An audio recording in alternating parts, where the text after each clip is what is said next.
Hey, Fiancé Freaks, I'm Sam. I'm Emily, and this is 90 Day Fiancé Freaks.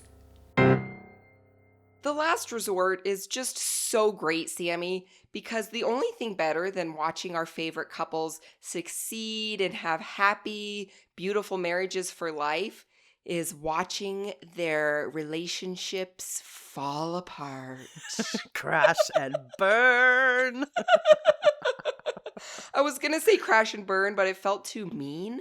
But you're so right. That is what we love. It's pretty graphic a lot of the time. It is what we love. And we also love to see them rise from the ashes, though, which I hope happens. There we go, because The Last Resort is all about group therapy, individual sessions, and group sessions together with the other couples. So they do have the potential to rise out of these ashes. These couples we know so well. That's the other reason The Last Resort is so much fun to watch. Yes, because these couples have been on season after season after season after season after season. And some of them have had kids. I am so excited for this season and to talk to you about these couples that we know and love so well. If one thing is true, I love every single one of these couples. That's what's so good about this season is the cast. I mean, sorry, sometimes these spin-offs have B-list cast. I'm sorry, they just do. Sometimes it's C and D-list. But this is an A-list Last Resort cast. Yes, it is. So, season 3 of The Last Resort takes place at Thornbury Castle in England, which is an old, gorgeous castle from the 1500s. It was once owned and inhabited by King Henry VIII. Okay, well, that doesn't bode well. Wait, why not? He was married like 20 times, wasn't he? No, he was married like 6 times, I think, but he did not have a great track record, and I feel like maybe the vibes in this castle might be if those castle walls could talk, they would have a whole lot to say to these couples. They would. I think he like beheaded one of his wives, so I hope we don't have any of those. Maybe metaphorical beheadings, but oh, yikes. Well, the previews do hint at some very spicy situations, not necessarily between couples, but between cast members. That's the other reason The Last Resort is so much fun, because we get all of the inter-couple drama. Yeah, and they get to like butt into each other's relationships, which, you know, we love to do. The only thing that I love better than you and I butting into their relationships is watching them butt into each other's relationships. And then butting into that ourselves. Oh my gosh, it's going to be so fun. Oh, starting with one of our most well-known, well-loved couples. This couple has been on 4 seasons of The Other Way. Jenny and Sumit. Yeah. They were on season 1 of The Other Way, season 2, 3, most recently season 7. Oh, wow. They were also on Happily Ever After season 7. And then they've been on Diaries, Pillow Talk, The Other Way Strikes Back, Between the Sheets, Bears All. The list goes on. So many spin-offs. So we know them pretty dang well. And God, their story is a wild one. So let's get into it. Jenny's from California. Okay. Sumit's from India. Totally catfishes her. She is just minding her... Well, she's not minding her business. She's on a dating app. Well. She's entering retirement. She meets Michael Jones. That's right. Michael Jones. I had forgotten his catfish name. That is pure gold, Sumit. Pure gold. Pure gold. And despite that, they talked and they just really connected. And so on The Other Way, she leaves, cashes out her retirement, leaves her kids, her grandkids, and flies to India to be with Sumit. She leaves everything behind. I remember that about her retirement fund and her saying goodbye to her badass daughter. And Emily, she gets there. The man has been married for 2 years. I was going to say he's currently married, right? When she gets there, that's right. But she doesn't. But she doesn't know. But does she find out that what he truly looks like before she gets there, though? Yeah, so She the does, catfishing has been cleared up. He came clean with her, or she found out And then she forgave him. They had such a nice connection that, and she thought he's cute. She didn't understand why he had to Yeah. catfish her because she thought he Yeah. was cute as he is. Yeah, when she went to India, she had no clue that he was married. She lives with him and still has no clue he's married until his That's right. father-in-law knocks on the door. That's right. Tell me another show. Tell me another cast member. Tell me another storyline that this happens. That's wild. That's right. So wild. So yeah, he was forced into an arranged marriage by his parents, and he's been in this marriage for 2 years. Didn't want to tell her because he's afraid she'd break up with him. Leaves Jenny there in the apartment just looking at production. Like, what do I happened? do What's now? going on now? Their story is wild. They have a crazy backstory. So did that all happen on The Other Way? So that all happened on season 1 of The Other Way. Then in season 2 of The Other Way, and moving on. They have major issues with his mom all throughout all their seasons. Right, which is funny because they were friends. When Jenny first came to India, Yes. Sadhna and Jenny were friends. They loved each other, but the mom thought that Jenny was just a friend. She never Right. knew that the relationship was romantic. She thought her son just had this sweet American friend. Which, like, Sadhna, Really? Come on, girl. Really? come on, girl. Okay, so bring us up to the most recent season. What happened? They do secretly get married on The Other Way on a previous season. The mom disowns That's him. right. They do come Yes. back together eventually. And then, yeah, the most recent season of The Other Way is that they have to move in with the parents due to financial issues, and they start a family cafe, and that does not go well. Jenny is not happy living with the parents. Sadhna is just so critical, won't let her live her life. She just wants to retire in peace. Yes. But Sumit wants to live with his family. That's his culture. He just wants Jenny and his parents to be cohabitating peacefully. That's all he wants in life. That's right. And so that brings us right up to The Last Resort season 3.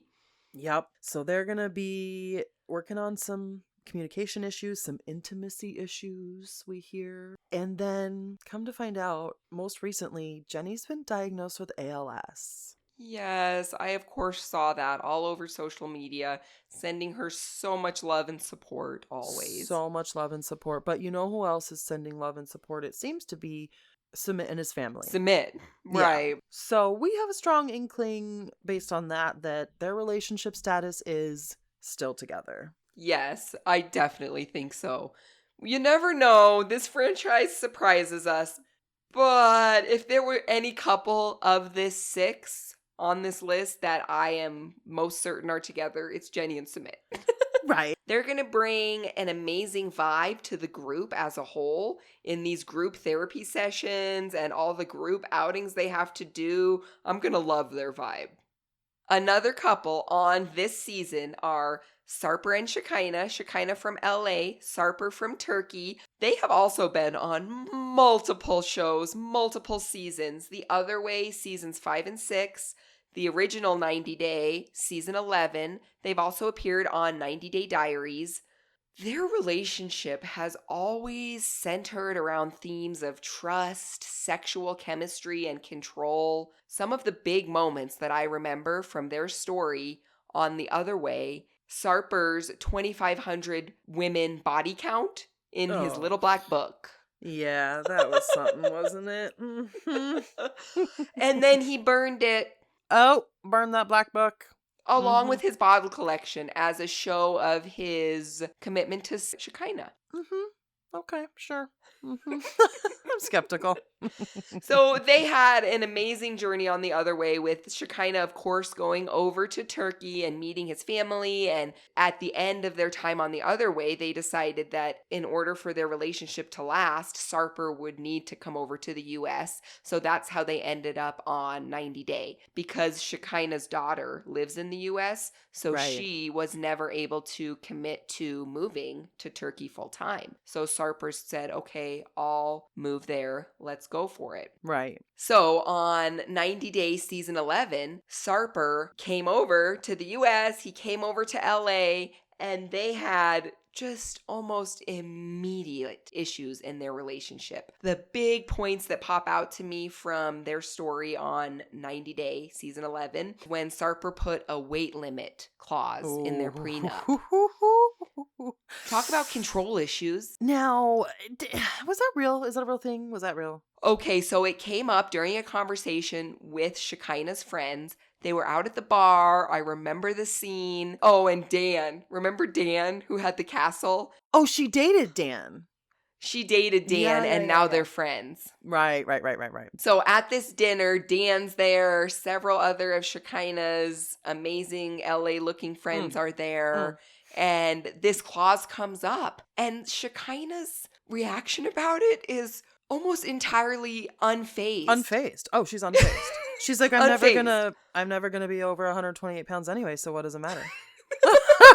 Okay. She sees no issue with this, and her friends may as well have been waving giant crimson red flags over their heads.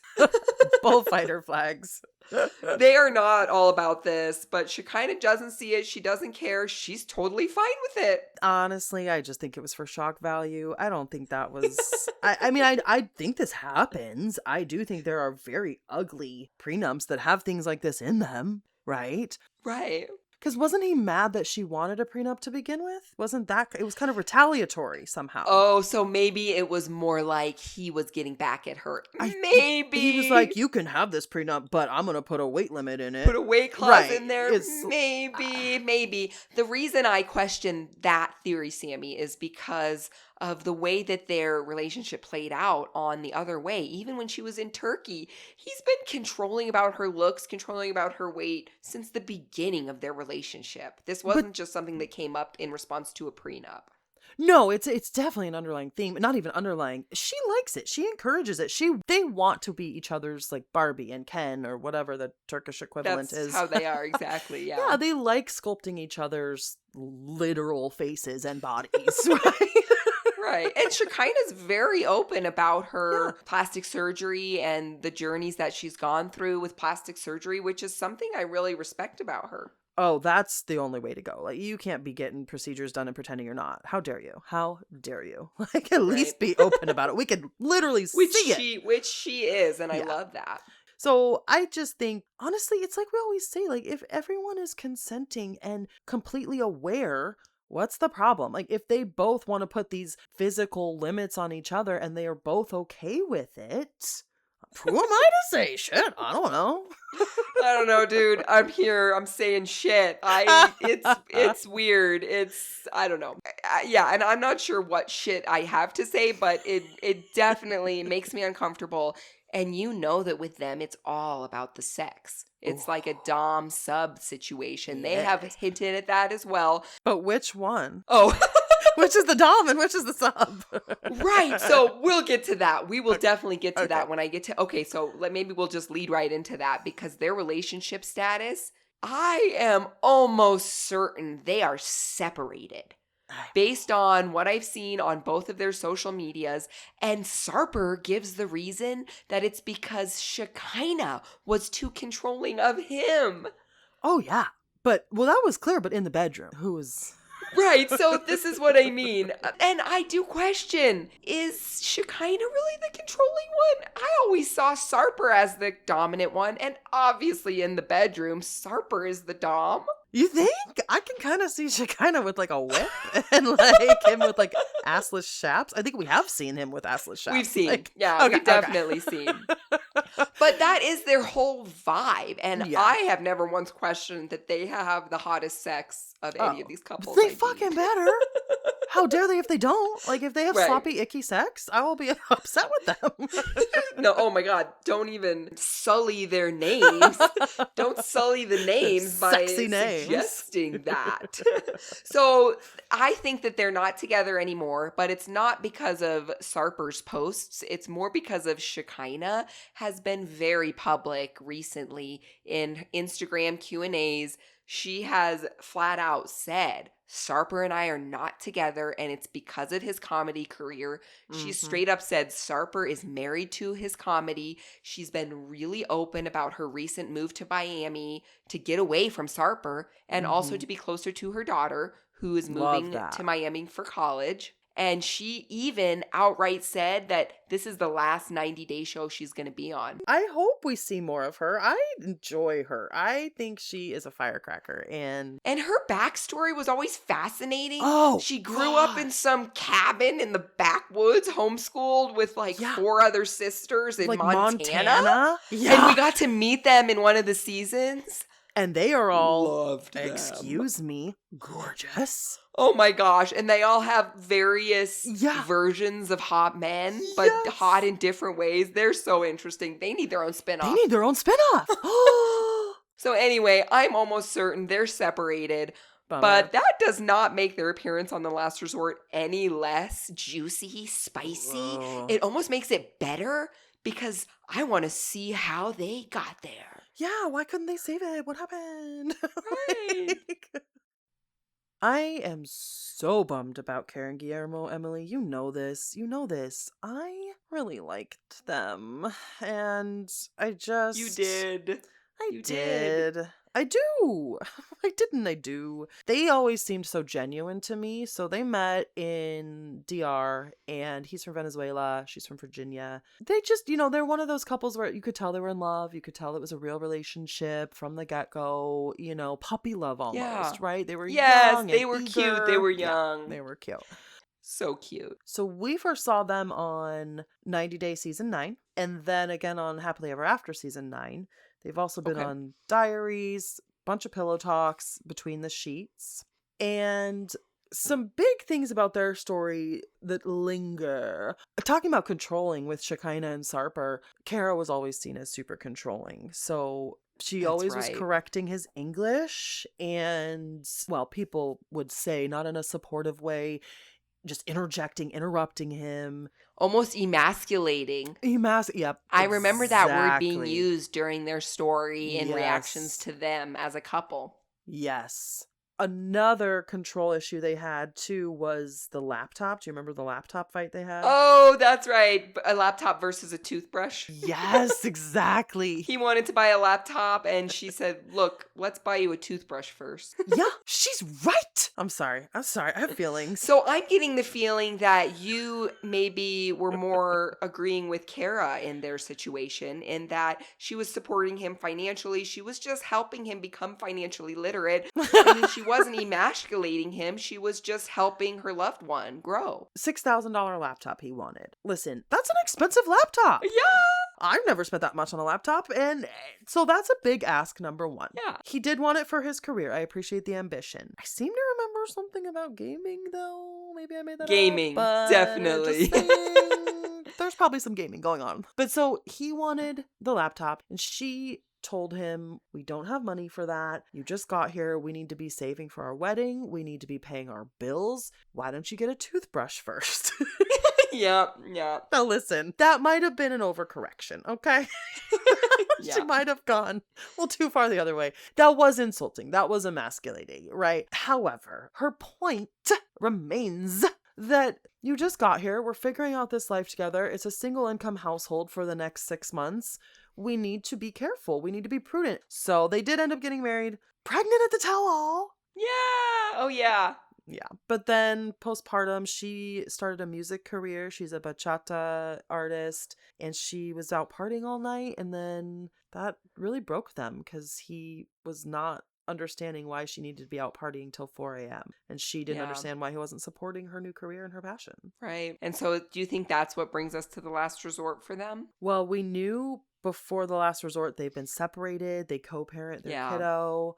It's been contentious for a while. There's so many cheating accusations too. That's right. On their most recent season of Happily Ever After. Right. And then her mom accused him of possibly cheating. They've been separated for a while, so maybe this is some sort of last ditch effort. Honestly, it is so hard to tell. Relationship status, it's complicated. We really don't know how they come out of the last resort. Which makes them one of the most interesting couples to watch. Yes. Because we don't know how it's going to play out.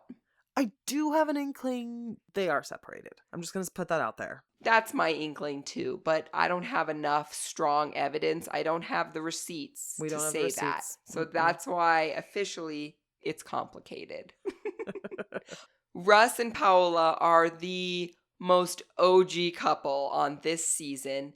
Russ from Oklahoma and Paola from Colombia were on season 1 of 90 Day Fiancé Wow. and many other shows and seasons after that. Strap in. Happily Ever After seasons 1 through 4, 90 Day Diaries, Between the Sheets, 90 Day Bears All, Pillow Talk, Self Quarantine, 90 Day Foodie Call, 90 Day Love Games. Sammy, they've been on it all. They've been around since day 1. That's one of the reasons I love them. And the transformation, especially with Pau, holy moly, she went from being your typical gorgeous, big bootied Brazilian to having a kid, becoming a vegan, becoming a bodybuilder, was it? Pro wrestler?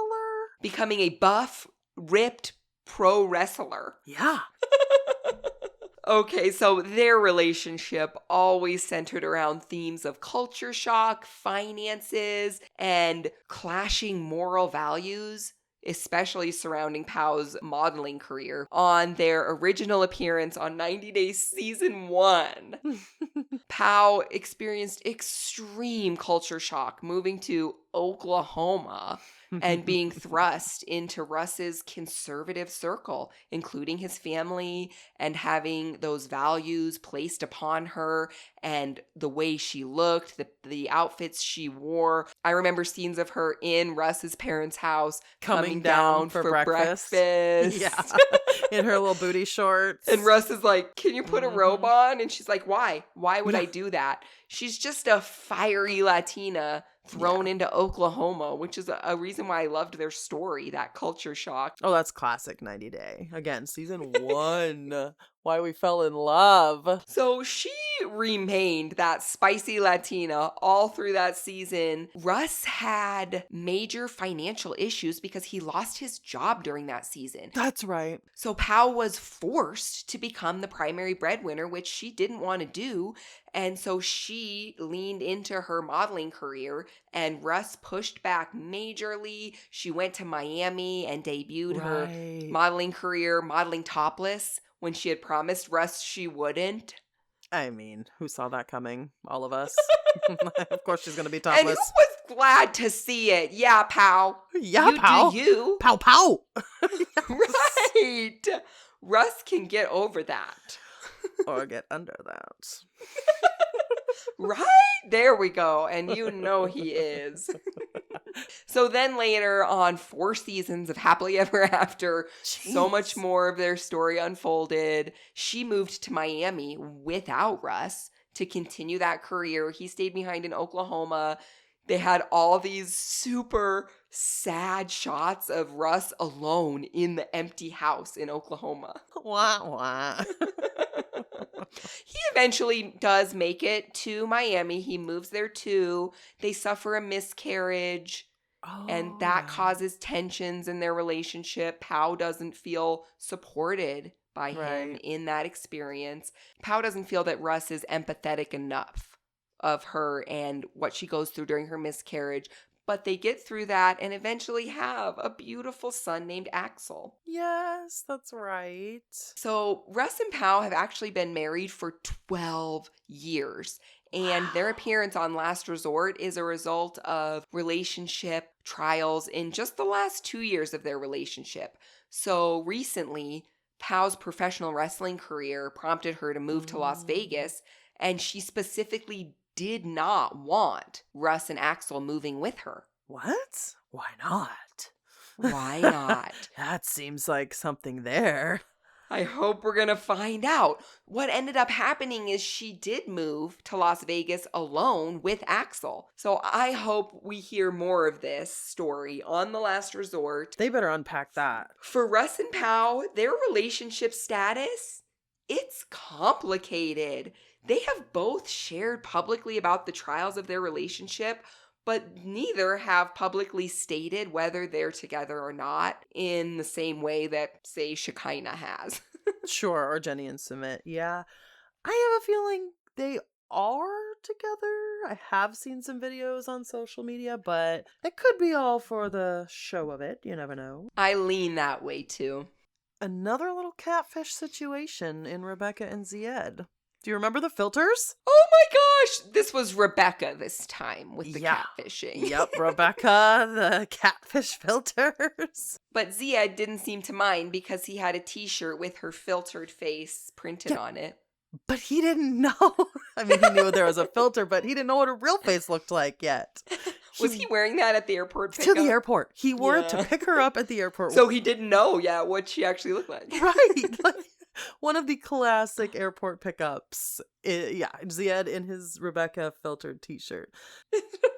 So Rebecca is from Georgia. Zied is from Tunisia. And they were on, before the 90 Days, season 3, when Rebecca went to Tunisia to meet him. And then 90 Day, the original, on season 8.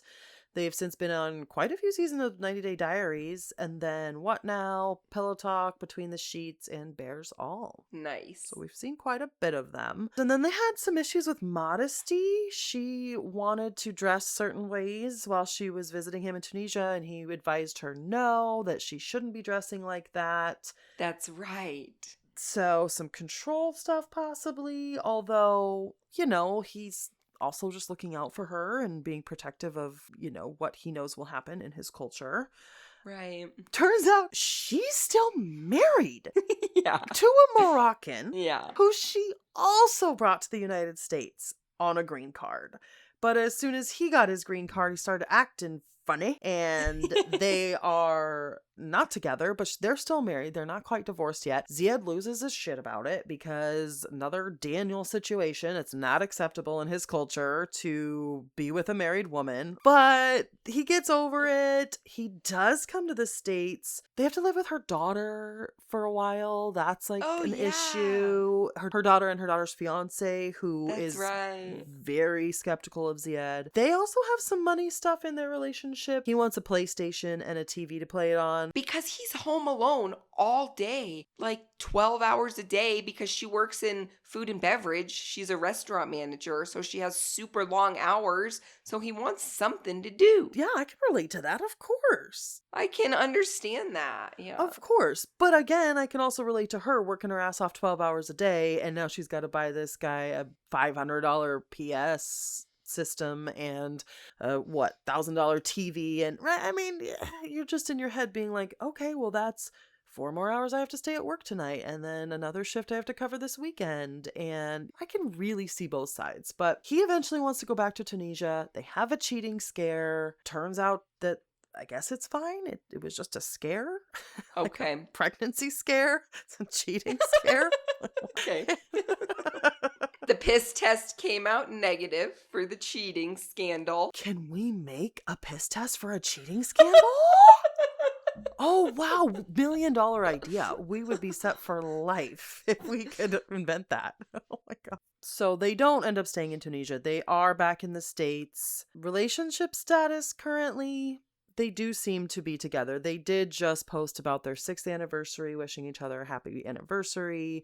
Very lovey-dovey post. So unless they're really trying to throw us off the scent, it does seem like they made it through the last resort. They rose from the ashes, and they are celebratory. Good for them. The last couple this season are Patrick and Thais. Patrick from Texas, Thais from Brazil. They were on 90 Day Fiancé season 9 and Happily Ever After season 8. Patrick and John, Patrick's brother, have been on 11 seasons of Pillow Talk together, Sammy.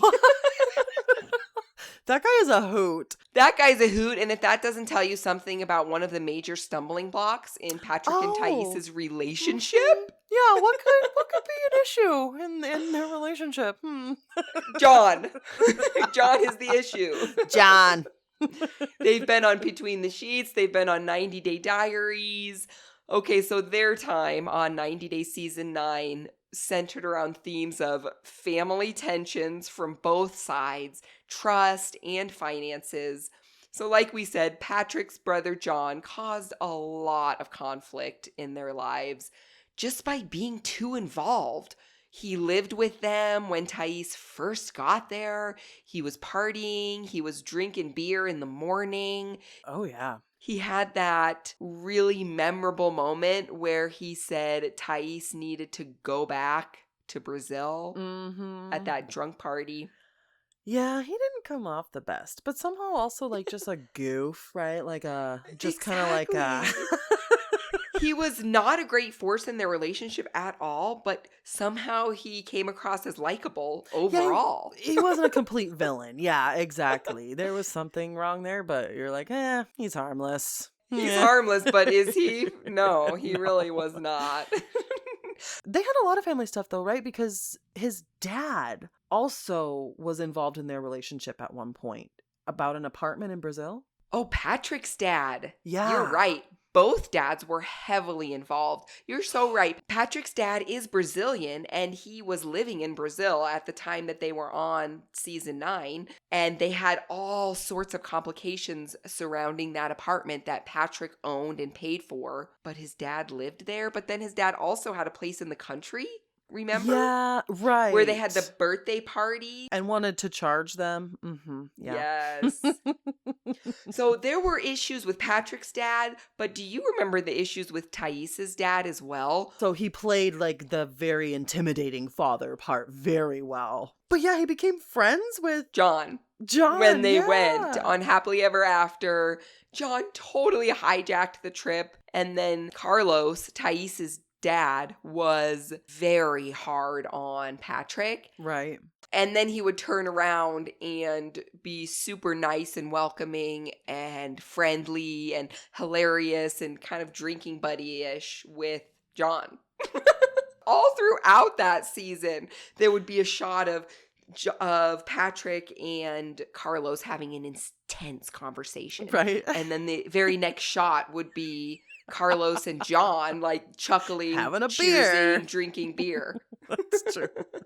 I always loved them, and Sammy, I have been shocked with recent relationship drama. I know. Right now, before Last Resort, okay, so I think their relationship status is separated. Aww. Patrick filed for divorce and sole custody of Elise. Oh, I didn't know he filed for sole custody. That's wild. That's wild. Wow. And then, just days after Patrick filed for the divorce, Thais was arrested for domestic battery charges that were then dropped just days later.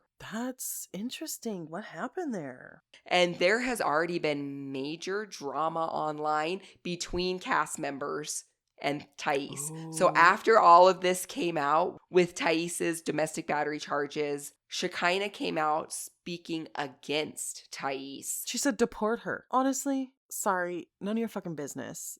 Get out of here. Yeah, come on. Come on. And then Kara and Pau came back at Shekinah with full support for Thais. Mm-hmm. They said she's like a really great, sweet person, right? Mm-hmm. A really good mom, and they kind of attacked Shekinah a little bit.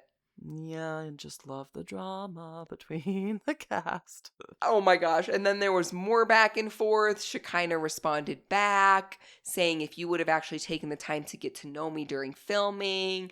It was a whole conversation back and forth online. The other piece of this that's really interesting is that on one of the previews for Last Resort, Shekinah and Thais get physical with each other at the bar. Ooh. Okay, so are we sensing a theme? Are we sensing a thread here? That's interesting. So, anyway, that's gonna play out. Wow.